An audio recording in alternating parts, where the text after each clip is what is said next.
Ready to explore and reveal? Dive into today's question and uncover the answers together. Driving with an intermittent misfire is not advisable.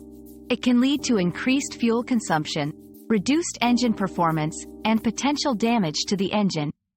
The misfire can also cause harmful emissions and possibly result in the vehicle failing an emissions test.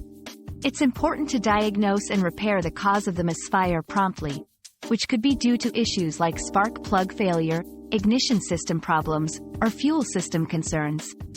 Always prioritize safety and vehicle health over short-term convenience.